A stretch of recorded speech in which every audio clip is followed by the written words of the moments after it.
வாங்க egg pasta எப்படி செய்யறதுன்னு பார்க்கலாம்.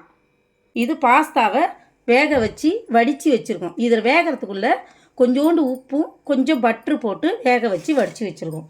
அதுக்கு தேவையான பொருள் கருவேப்பிலை, பச்சை மிளகா, வெங்காயம், தக்காளி. இதில் 4 சோம்பு, கடல் பாஸ்தா, கஸ்தூரி மேதி. இது ஆப்ஷன் தாங்க, வேணும்னா போட்டுக்கலாம், வேணான்னா தேவையில்லை. இது தனி மிளகாத்தூள், கரம் மசாலா, முட்டை. இப்போ கடாய் காஞ்சிடுச்சு, எண்ணெய் ஊற்றிக்கலாம். கடலை எண்ணெய் தாங்க இந்த மாதம். நாங்கள் மாதத்துக்கு ஒரு எண்ணெய் மாற்றிப்போம், ஒரே எண்ணெய் சாப்பிட மாட்டோம். இந்த மாதம் கடலை எண்ணெய். எண்ணெய் சூடாயிடுச்சு, இப்போ போட்டுக்கலாம்.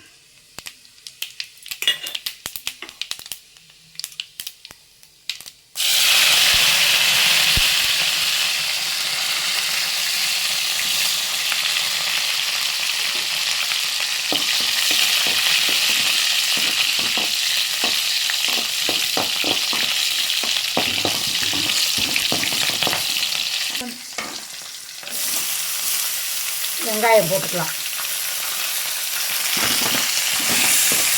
இவங்களை கொஞ்சம் வதக்கி கொடுப்போம். வெங்காயம் கொஞ்சம் வதங்கட்டும். இஞ்சி பூண்டு பேஸ்ட்டு நான் காட்ட மறந்துட்டேன், இஞ்சி பூண்டு பேஸ்ட்டு போட்டுக்கலாம்.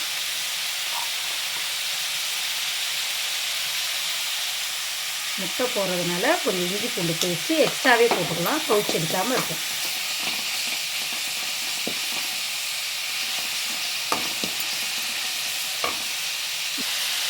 மஞ்சத்தூள்,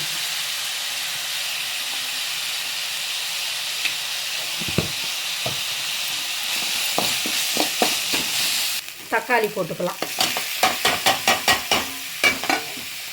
கொஞ்சமாக உப்பு போடலாம் தக்காளி வதங்கிறதுக்கு. ஏற்கனவே உப்பு போட்டு வச்சுருக்கோம் பாஸ்தாவில், அதனால் கொஞ்சம் வெங்காய தக்காளிக்கு மட்டும். தக்காளி இப்படியும் போட்டு வதக்கலாங்க, இல்லைன்னா அரைச்சி ஊற்றிக்கினாலும் ஊற்றிக்கலாம், அது நம்ம இஷ்டம்தான். மஞ்சத்தூள் இதெல்லாம் ஏன் போடுறோம் அப்படின்னா, போடாமல் செய்யலாம். முட்டை போடுறதுனால கவுச்செடி கொண்டுறதுனால தான் மஞ்சத்தூள் இஞ்சி பூண்டு பேஸ்ட்டு போடுறோம்.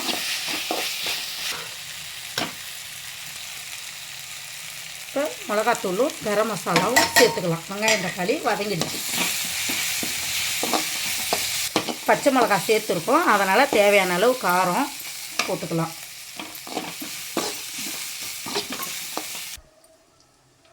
முட்டை உடச்சி ஊற்றியாச்சு கிண்ணத்தில். பெப்பர் போட்டு அடிச்சிக்கலாம்.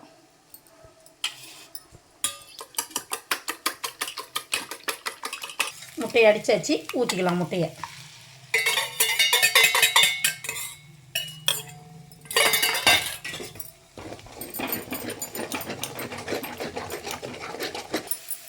அவ்வளோதாங்க, நல்லா முட்டை போட்டு நல்லா ஃப்ரை ஆயிடுச்சு. இப்போ பாஸ்தாவை சேர்த்துக்கலாம். இதுக்குள்ளே கலந்து கொடுக்குறோம். நல்லா கலரணும். இந்த உப்பு காரம் எல்லாமே அதில் ஏறணும்.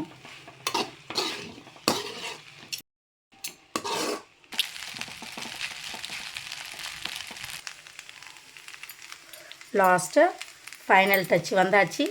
கஸ்தூரி மேத்தி போட்டுக்கிறோம். கொத்தமல்லி தழை போட்டாச்சு. அவ்வளோதான். இவங்களை நல்லா கொஞ்சம் கலரிட்டு அப்படியே சுட சுட வச்சு சாப்பிட வேண்டியதுதான். பாஸ்தா செஞ்சு முடிச்சாச்சு. இப்போ சாப்பிட்டு பார்த்துட்டு எப்படி இருக்குன்னு சொல்கிறேன். செமையாக இருக்குங்க. இது நீங்களும் செஞ்சு பார்த்துட்டு கமெண்ட் பண்ணுங்கள். இன்றைக்கி சமையல் இவ்வளோ தான். வீடியோ பார்க்குற எல்லோரும் மறக்காமல் சப்ஸ்கிரைப் பண்ணுங்கள். வாங்க சாப்பிட்லாம்.